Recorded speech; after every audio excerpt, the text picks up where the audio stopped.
guys. Just how glad are you to be starting an indoor season, after such a crazy year? Well, I mean, we're thrilled. I mean, I'm thrilled about it. We got a taste of it with cross country. Fortunately, we had two regular season cross country meets plus an SEC championship. Just brought a sense of normalcy back to all this craziness, and so it was really helpful for our distance runners to have meets and work for at least one of the two championships, meaning the SEC championship. So it's relating that to indoor track. Absolutely. I mean, I think we counted 321 days since we've competed last for the distance runners, the middle distance runners, the sprinters and jumpers, throwers, all that. So 321 days we haven't done any competitions, and so we're thrilled that we're able to prepare for one. It's not going to look pretty, but we're prepared. We're happy we're doing it. I guess Lance, what same situation. I didn't realize there's 321 days, but I distinctly remember those that were able to go to the national championships in March, getting shut down and having to just reload the plane and head home. But a lot of our athletes, the majority, their season ended in February with the SEC meet, and that's been 11 months. So any type of opportunity to come to a situation where we actually are going to now be able to get on the track. It's not a workout, wear the uniform, compete against people that don't wear the same uniform, is super exciting to those kids. And it's something that has definitely been a highlight, on the calendar for them. And, now it's a gut check time to find out who took care of business. I think in the fall, everybody that was non-cross country did a nice job. I think, who took care of business during the Christmas holidays. So we're back, we're, knock on wood, healthy, and all our COVID testing has been negative. So I think our kids are super excited about the opportunity. And then this field includes a lot of schools from the state of Arkansas, which is a little different, or I guess a lot different. What do you both feel about that? Yeah, I mean, it's a very novel concept for us to basically have an Arkansas State competition where, we have Arkansas State here, UALR, UAPB, Harding, UCA. Yeah, it's a nice opportunity for those people to be able to get on our facility, because that doesn't happen all that often. And then for us to get some get some interaction with people from around the state. And Chris, what are your thoughts about having several Arkansas schools in the field? I think it's good. Opportunity to get on a premier facility. And, I don't have the history that you guys have. I've been here for 12 years, I think. And so it's the first time, we've hosted those schools. Certainly Lance can speak for it because he was here, many years before that without them attending. So I think it's great. At this stage of the game, the way things are, it's all about opening our arms up, opening our facility up, and letting as many in-state people compete as possible. It's good for the sport. It's good for the kids to be able to, not that Tyson is the end-all be-all, but it gives them an opportunity to get on the track that's in their state that I think will help, generally speaking, all those conferences and all those teams. So I know you got the UA did some renovation on the track. I think this will be the first competition since all that. Maybe for each of you, how do you feel about the updates, and just what do you think the experience will be like for the athletes? The track has always had the reputation of being one of the fastest in the world, if not the, but now it's been upgraded. We have brand new rubber from Mondo. That's down, and the way they've designed it, they claim it'll be even faster than it's ever been. And then the upgrades of the building. It's been a long while since it went through a renaissance, and it's all newly painted. There's a new ceiling, new lighting, new scoreboard, or an additional scoreboard, a new sound system. So for those that come from the outside, they'll say, "Oh yeah, I recognize the outside of the building." But once they come inside with all the new graphics and so on, it looks like a whole new structure. Yeah. Chris, I'm sorry, go ahead. No, go ahead.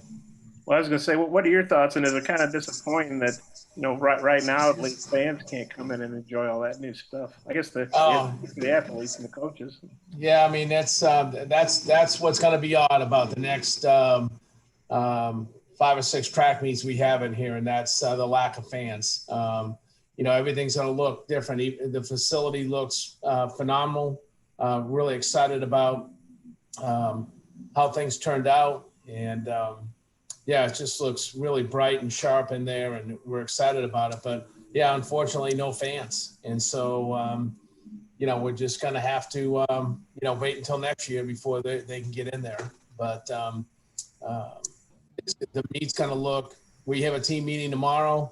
We're just preparing our guys that it's going to look a lot different. It's going to feel a lot different than it's ever been. We're just, tell them, hey, we're just happy to have track meets. And so this is step one. We're just going to have to work through the oddness of the whole thing. So be interesting. We're preparing ourselves for number one, no fans. And, number two, when you have your race, don't want you hanging around too long. We want you to get out of there. Obviously, that virus is still around. And so we're trying to follow the guidelines to a T. And it's just going to be a difference in there. But thankful that the kids can get out there and race and test and see where they're at. I got a few more questions, but I don't want to hog everything. So I'll turn it back to Sean. Appreciate that. Eric, let me get you unmuted and then I'll see what question you have. 1 second. It looks like I am. Okay, there you go. Chris, it's good to see you guys. Obviously, in any year, having 7 home meets, obviously for the people that are going to get all the way to NCAAs would be incredible, but especially in this year. Chris, I'll start with you. I mean, obviously, you guys, I know you're going to have incredibly, solid guidelines, protocols, restrictions, and whatnot, but just the fact that don't have to worry about getting on a plane, going to this time zone or this city or any of that, kids get to sleep in their own bed. How valuable is that, especially in this year?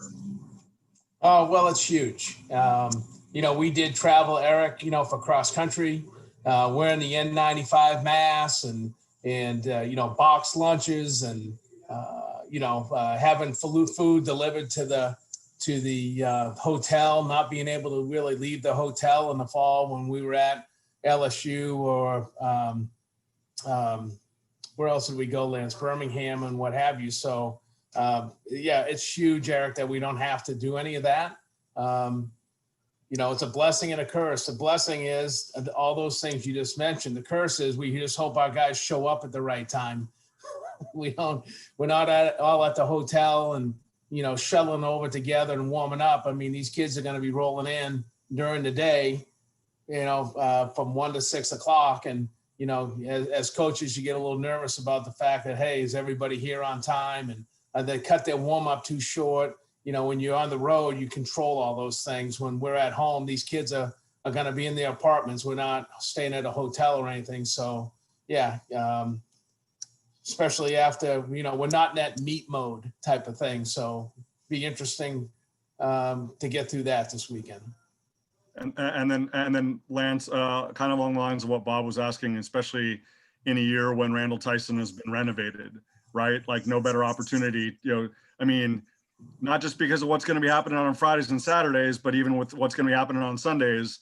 Fayetteville, Arkansas is the track epicenter of the world between now and March 13th. How how significant is that for you, and how proud are you of that? Well, obviously very, very proud. I mean, the reputation across the US and in many parts of the world is if you just mention the Tyson facility, it's instant recognition, fantastic indoor track, traditionally great fans, great officials, and an ideal place for each and every competitor to come and get an opportunity to run a lifetime best or chase great marks, et cetera, and always great competition.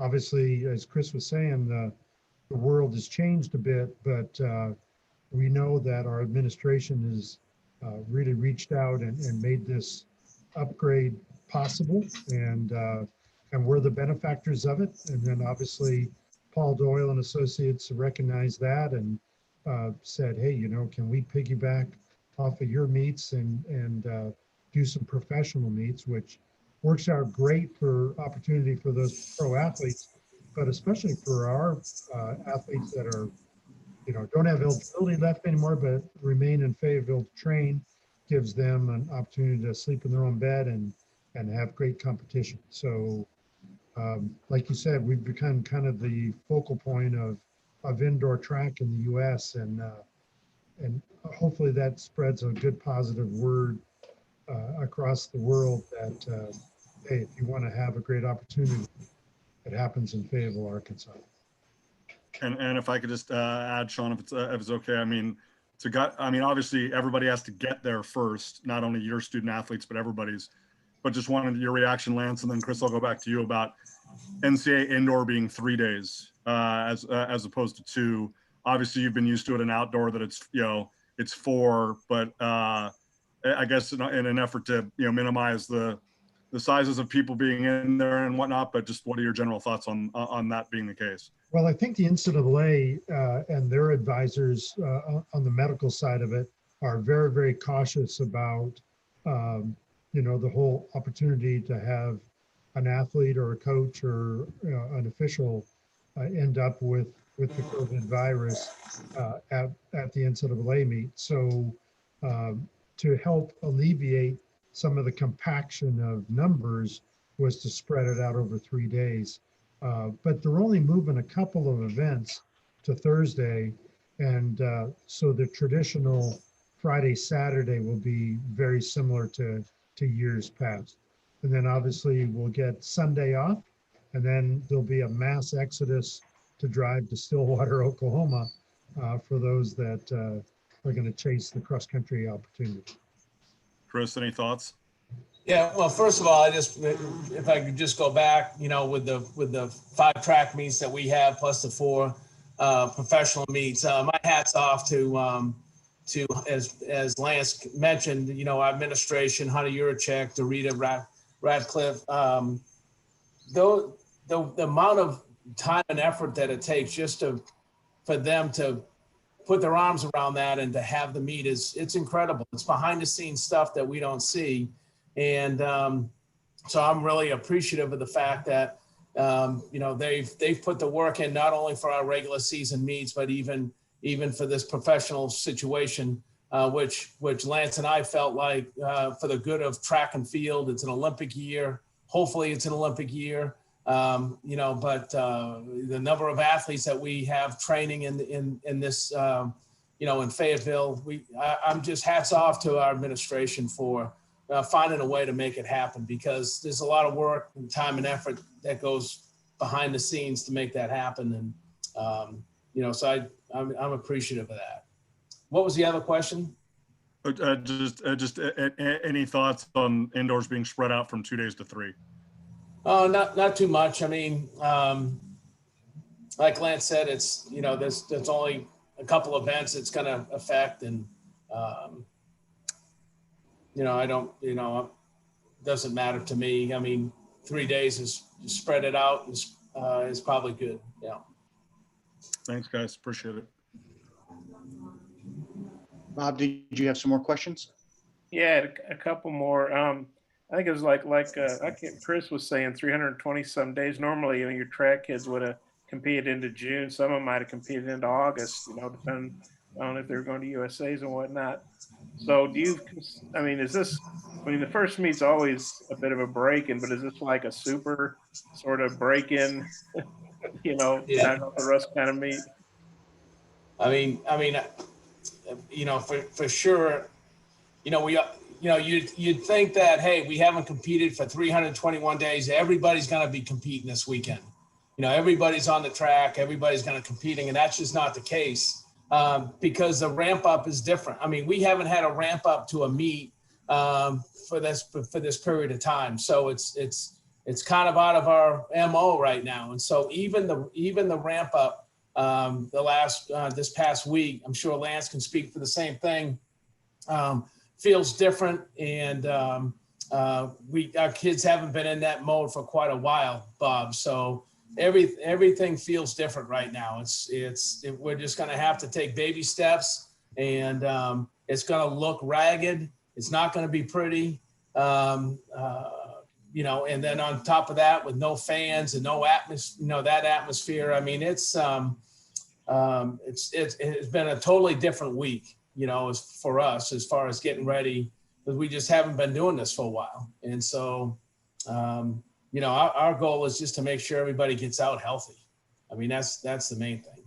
And, Lance can add to it, but even this ramp up physically feels different than it has been. And we're being overly cautious. And I know I am, our program, our coaches are. So it's like I said, it's not going to be pretty at first. I will argue that whenever our girls compete, they're always pretty. We'll keep that streamlined. No, like Chris said, I think it's going to be, we've been so dysfunctional for so long that, I think there's going to be some surprises as coaches that we'll have to deal with where, people have either forgot, how to remind themselves to get ready for competition. I think we'll, as a coaching staff, be ready for a lot of surprises that we thought we took for granted that, okay, hey, this is the routine. This is how we prep for a competition, so on and so forth. But I do know after this week, the competition escalates every week through the rest of the season that we're hosting. And for those that are newbies or transfers to our program, you better, kind of get your feet on the ground this week, because next week you just flat get run over because of the quality of competition that's coming in to join us and every week following. And then I guess one last question for each of you. And I understand it's almost probably like an exhibition meet, but is there anybody, whether they're returnees or newcomers, that you're looking forward to seeing them compete this weekend? Or is it just more about, seeing where your team's at? Right, Chris? A little bit of both. Curious on where guys are at. And then obviously the team as a whole.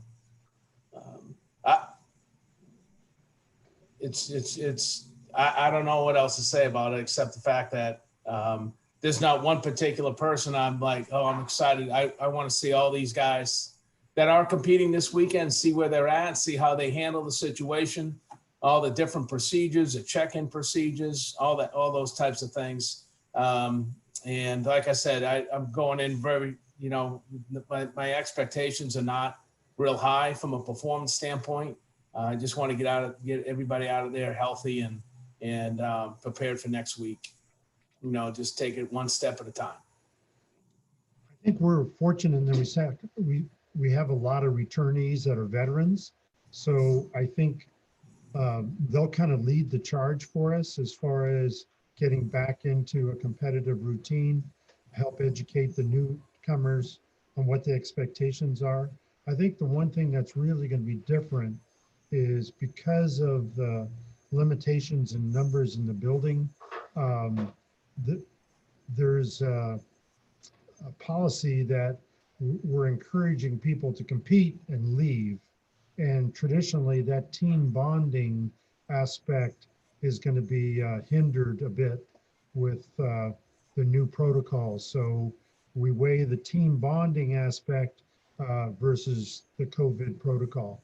And I think for now, the COVID protocol is gonna be the ruling decision for how we handle ourselves as a team. Yeah, I'm good. It's a sport that you know you can't go 90%, you can't go 93%, can't go 85%. I mean, it's